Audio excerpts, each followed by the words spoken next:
Monsieur le Président, notre délégation a écouté avec beaucoup d'attention les propos de son Excellence Roberto Alvarez, ministre des Relations extérieures de la République dominicaine, qui vient de présenter un tableau assez révélateur de l'état actuel des relations entre les deux pays.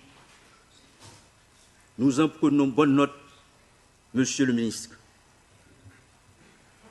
Monsieur le Président, avant de donner lecture au Conseil des quelques faits publiés par le gouvernement de la République d'Haïti en lien avec la construction du canal sur la rivière Massacre, je voudrais faire référence à l'écrivain Eduardo Galeano, journaliste et poète uruguayen, là, mon estimable collègue Washington Abdallah serait d'accord avec moi, qui, dans son livre « Les veines ouvertes de l'Amérique latine », publié en 1971, dénonce une attitude de non-respect généralement affichée envers Haïti.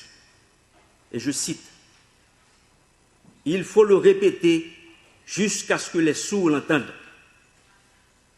Haïti est le pays fondateur de l'indépendance de l'Amérique et le premier pays au monde qui a vaincu l'esclavage. Il mérite mieux que la réputation qui lui vient de ses malheurs. » Fin de citation. Monsieur le Président, comme nous le savons tous, les malheurs d'Haïti ont été légion au cours des siècles. Et je peux citer brièvement la dette de l'indépendance, les tremblements de terre, les ouragans dévastateurs, les embargos, les crises politiques à répétition et finalement la crise actuelle caractérisée par la violence aveugle conduite par les gangs armés sur une bonne partie du territoire. La principale cause des problèmes auxquels nous faisons face actuellement est l'insécurité généralisée du fait de l'action des gangs armés. En réponse à la demande du gouvernement de la République, inscrite dans la lettre du Premier ministre, son Excellence Dr Ariel Henry, le 8 octobre 2022, ma délégation profite pour remercier les États membres qui ont contribué à l'adoption de la résolution 2699 par le Conseil de sécurité le 2 octobre dernier, autorisant la constitution d'une mission multinationale d'appui à la police nationale. Ma délégation invite les États membres de notre illustre organisation à contribuer par tous les moyens possibles en vue de permettre à la mission d'appui de se constituer effectivement.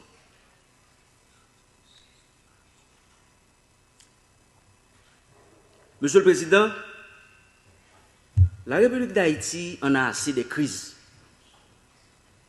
Ce n'est nullement le moment d'en alimenter une autre avec notre plus proche voisin.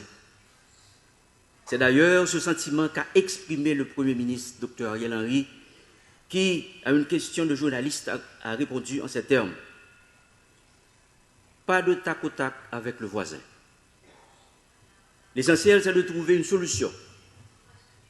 Le gouvernement haïtien affiche une position de sagesse, sans émotion, mais avec maturité. Monsieur le Président, chers collègues ambassadeurs, s'agissant du différend opposant la République dominicaine et la République d'Haïti, concernant la construction du canal sur la rivière Massacre, souffrez que je vous présente brièvement quelques faits. Le gouvernement haïtien, dans le but de maîtriser les crouilles de la rivière Massacre et mettre en valeur du même coup une partie de la basse plaine de Maribaou, dans le nord-est, a décidé en 2018 d'entreprendre la construction de systèmes d'irrigation pouvant arroser 3000 hectares de terre.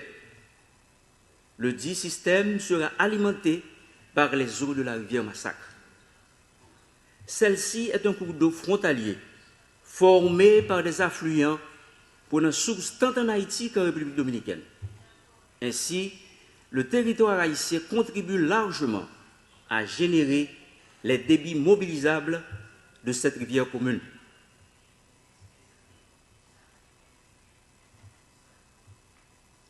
En République dominicaine, Elle prend naissance à Pico del Gallo, Loma de Cabrera. En Haïti, elle reçoit au niveau de Contrée Bernard plusieurs affluents, prenant naissance dans le versant haïtien de la Cordillère centrale, notamment la rivière de Capotilles, la rivière Gens de Nantes et la rivière La Mine. Après environ 10 km comme ligne de démarcation entre les deux pays, elle pénètre en Haïti sur un parcours de 2 km avant de traverser la frontière au niveau de la borne RH-RD 13 pour un parcours en territoire voisin. Puis elle redevient en ligne frontalière jusqu'à son embouchure dans la baie de Mancenille.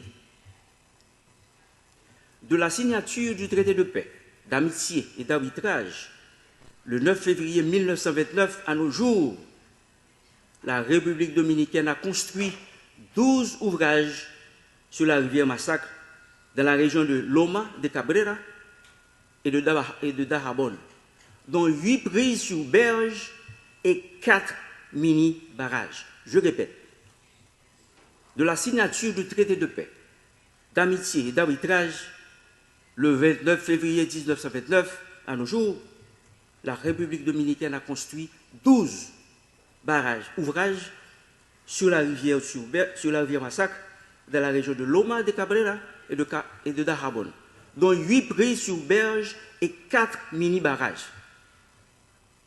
Les travaux de ces ouvrages ont été réalisés de manière unilatérale et n'ont pas été préalablement notifiés à l'État haïtien. Ces infrastructures hydriques en fonction sur le territoire dominicain exploitent plus de 70% des ressources en eau de la rivière Massacre à des fins agricoles et industrielles. Les travaux du canal ont véritablement démarré le 2 avril 2021. Peu de temps après, les autorités dominicaines ont dénoncé la réalisation de ces travaux, arguant qu'il s'agissait